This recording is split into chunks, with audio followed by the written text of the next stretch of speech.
தனக்கு ஒரு தேவை இருக்கும் கூட தன் நண்பனுக்கு சகோதரனுக்கு உள்ள தேவையை முன்னுரிமை கொடுத்து அந்த தேவையை பூர்த்தி செய்வது இருக்கிறதே அது மூவிடத்தில் இருக்கக்கூடிய நல்ல பண்பு. வரலாற்றில் சில ஆச்சரியமான சம்பவங்களை எழுதுகிறார்கள். அதெல்லாம் படிச்சு பார்த்துட்டு இப்படிலாம் நண்பர்கள் இருக்க முடியுமா, இப்படிலாம் சகோதரர்கள் இருக்க முடியுமா அப்படின்னு நாம யோசிக்கிறோம். ஒரு அண்ணன் தம்பி மஸ்ரூப், அவர் தான் அண்ணன், இன்னொருத்தர் ஹைசமா, இவர் தான் தம்பி. ரெண்டு பேருமே அவங்க தனிப்பட்ட முறையில் அவங்க தேவைக்கு சில கடன் வாங்கியிருக்காங்க. கடன் பட்டிருக்கிறார்கள் என்று ஒருத்தருக்கு தெரிகிறது. இவர் என்ன பண்றாரு, அண்ணன் போய் தம்பிக்கு தெரியாமையே இவர் யார்கிட்ட கடன் வாங்கினார்னு கேள்விப்பட்டு அந்த கடனை போய் அழைச்சிட்டாருங்க. தம்பியுடைய கடனை அண்ணன் அழைச்சிட்டார், இவருக்கு தெரியாது.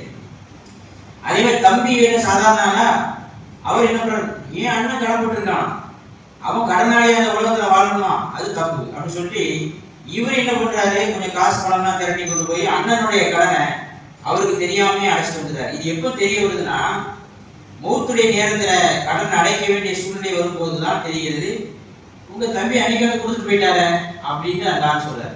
அதே மாதிரி இவர் சொல்றாரு, உங்க அண்ணன் வந்து அன்னைக்கு கொடுத்துட்டு போயிட்டாரு அப்படின்னு சொல்றாரு. இப்படி உலகத்தில் அண்ணன் தம்பி வாழ்ந்திருக்கிறார். என் சகோதரன் கடனாளியாக இந்த உலகத்தில் வாழக்கூடாது, எனவே அவனுக்கு தெரியாமலே அவனுடைய கடனை நான் அடைத்து விட்டு அவனை கெத்தாக வாழ வைக்க வேண்டும், அவன் கம்பீரமாக தலை நிமிர்ந்து நடக்க வேண்டும் அப்படி விரும்பி இருக்கிறான். இன்னைக்கு நம்ம அண்ணன் தம்பி எப்படி இருக்கும் பெரும்பாலும் அப்படின்னு கேட்டா, ஒரு அரை அடி நிலத்திற்காக வேண்டி சண்டை. அண்ணன் சொல்கிறான் இந்த நிலம் எனக்குத்தான் சொந்தம், தம்பி சொல்கிறான் இந்த நிலம் எனக்குத்தான் சொந்தம். அந்த நிலம் சொல்கிறது நீங்க ரெண்டு பேரும் எனக்கு சொந்தம் தான், எனக்கு தான் வரணும் அப்படின்னு.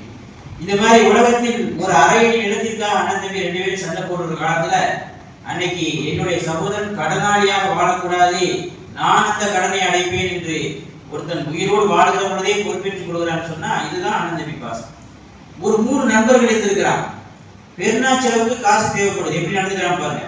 அபூ ஜாஃபர்ங்கிறது ஒரு நண்பர், ஹக்கம் இப்னு மூசா அப்படிங்கிறது 2வது நண்பர், அதே மாதிரி ஹல்லாத் இப்னு அஸ்லம், இந்த 3 பேரும் ரொம்ப டியர் ஃப்ரெண்ட்ஸ். இதுல ஹக்கம் இப்னு மூசாவுக்கு காசு தேவைப்படுது, பெருநா செலவுலாம் வருது, மனைவி மக்களுக்கு துணியெல்லாம் எடுக்குமே. யாருக்கு கேட்கறது, நண்பன் இருக்கவே இருக்கான் நண்பன் அப்படின்னு சொல்லி அபூ ஜாஃபருக்கு ஒரு கடிதம் எழுதுற, எப்பா பெருநா செலவு கொஞ்சம் காசு தேவைப்படுது, கொஞ்சம் கொடுத்து விடுவேன், உடனே விட்டு வேற யாரு இருக்கா எனக்கு அப்படின்னு கேட்கிற. ஒரு 3000 திர்ஹத்தை ஒரு பொட்டலத்துல வச்சு ஒரு பையில வச்சு அனுப்பி விடுறாரு நண்பருக்கு. இது ஹக்கம் இப்னு மூசாவுக்கு வந்து சேருது. வந்து சேர்ந்த சில நிமிடங்கள்லயே யதார்த்தமா 3வது நண்பர் இருக்காங்க ஹல்லாத், அவருக்கு காசு தேவைப்படுது, பெருநா செலவுலாம் வருது, நம்ம யார்கிட்ட கேட்கறது, நண்பன் தான் கேட்க முடியும் அப்படின்னு சொல்லி இந்த 2வது நண்பருக்கு அவர் கடிதம் எழுதுறாரு. இந்த காசு வந்த விஷயம் அவருக்கு தெரியாது. 2வது நண்பருக்கு கடிதம் எழுதி, நண்பா கொஞ்சம் காசு கொடுத்து விடுவேன் அப்படின்னு சொல்றாரு.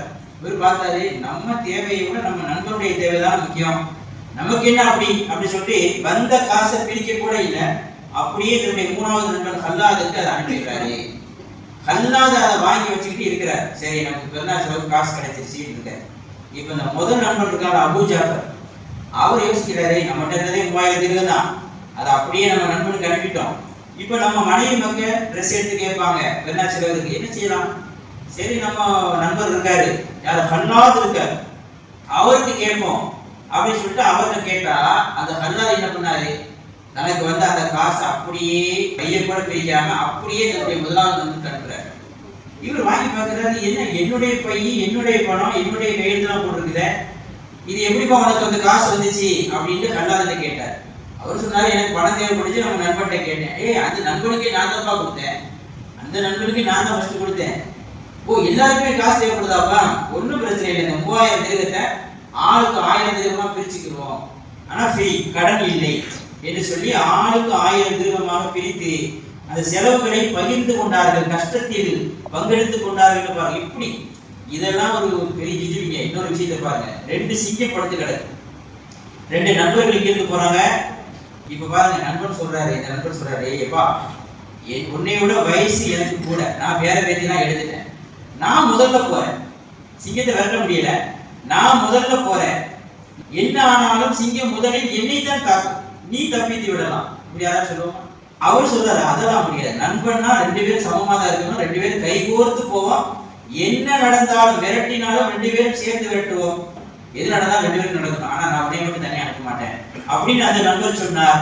பாருங்க, இவரை இருந்த அந்த நல்ல எண்ணத்திற்கு அல்லாஹ் செய்த உதவி என்னன்னு சொன்னா, இந்த 2 நண்பர்களும் கைகோர்த்து கடந்தார்கள். சிங்கம் அசைய கூட இல்லை, அது தூங்கிச்சு, அசால்ட்டா கடந்து போனாங்க என்று சரித்திரத்திலே இருக்கிறது. இதெல்லாம் அப்ப நட்புக்கு இதுதான் இலக்கணம். இதை விட இன்னொரு செய்தி சொல்ல பாருங்க.